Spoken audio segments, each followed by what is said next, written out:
Elon Musk, the CEO of SpaceX and Tesla.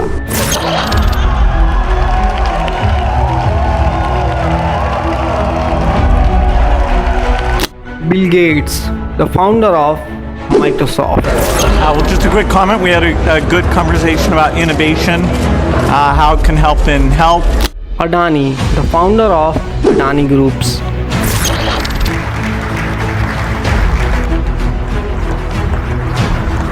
तो शायद आप लोग सोच रहे होंगे कि दुनिया कुछ सबसे अमीर इंसानों में से एक है, बट ऐसा नहीं है। जबकि ये दुनिया के कुछ ऐसे इंसान हैं जो उस ट्रैप से निकलने में सक्सेसफुल हो गए हैं। इस ट्रैप में हमको हमारे पेरेंट्स बचपन से बहुत प्राउडली डालते चली जा रही है, the trap of our education system.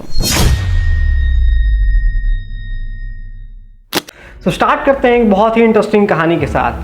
तो एक बार एक मछली और एक बंदर को पेड़ पे चढ़ने का चैलेंज दिया जाता है, और जब मछली उस चैलेंज को हार जाती है तो उसको एक फेलियर का टैग दे दिया जाता है। अभी आप सोच रहे होंगे क्या बकवास कहानी है ना, बट कुछ ऐसा ही हो रहा है हमारे साथ। आई नो ये बातें अभी थोड़ी आपको वियर्ड लग रही होंगी, बट आप भी मेरी बातों से एग्री करेंगे ये वीडियो देखने के बाद।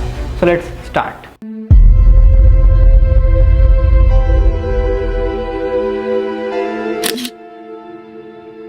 बेटा 90% ले आओ फिर तुमको एक चॉकलेट दिलाऊंगा। ये सेंटेंस तो आपने कहीं ना कहीं ज़रूर ही सुना होगा।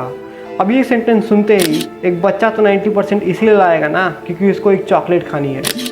सवाल ये है कि क्या कभी वो बच्चा दूसरे पर्सपेक्टिव से सोच भी पाएगा कि उसके लिए पढ़ाई इंपॉर्टेंट क्यों है और उसको ये क्यों पढ़ना चाहिए? तो इसका सीधा सा जवाब है नहीं।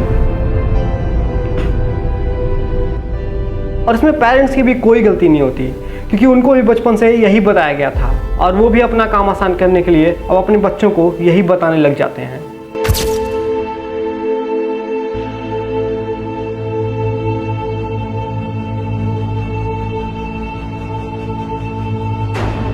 सो जैसे ही हम लोग एक हायर क्लासेस में जाते हैं हम लोग को एक स्ट्रीम चूज करना पड़ता है। So basically there are 3 types of streams, science, commerce and arts. और इंटरेस्टिंग बात ये है कि ये हम लोग स्ट्रीम अपने इंटरेस्ट के हिसाब से नहीं, अपने मार्क्स के हिसाब से चूज़ करते हैं। लाइक जो टॉपर बच्चे होते हैं वो चूज़ करते हैं साइंस, वहीं जो सबसे वीक बच्चे होते हैं वो चूज़ करते हैं आर्ट्स। और आर्ट्स वाले बच्चों को तो हम ऐसे ही ट्रीट करते हैं जैसे उनका इस दुनिया में कोई काम ही ना हो।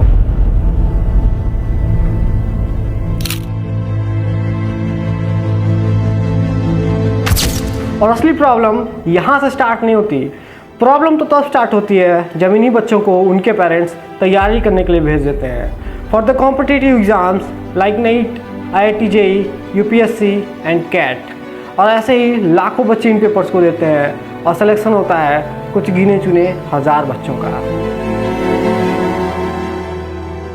एंड वो लाखों बच्चे जिनका सिलेक्शन नहीं होता वो खुद की नज़रों में गिर जाते हैं और खुद को एक फेलियर की तरह देखने लग जाते हैं, जिसकी वजह से उनका कॉन्फिडेंस और सेल्फ स्टीम चकनाचूर हो जाता है। एंड कुछ केसेस में तो ये बात सुसाइड तक पहुंच जाती है। And the real game starts, stage 3।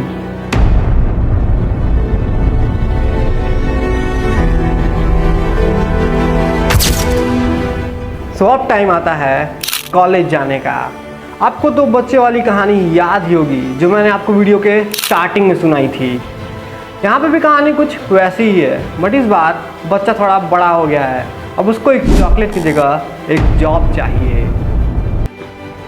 पिछले 20 सालों में क्या कुछ नहीं बदल गया।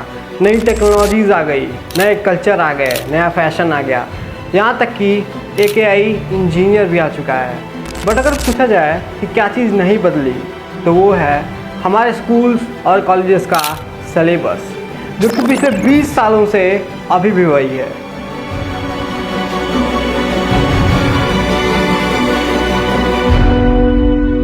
किसी भी स्कूल या कॉलेज में असल में वो स्किल्स सिखाई नहीं जाती जो कि मार्केट में रियल में डिमांड में है, और जिसके कारण आज के दिन 45% से भी ज़्यादा इंजीनियरिंग ग्रेजुएट्स अनएम्प्लॉयड हैं।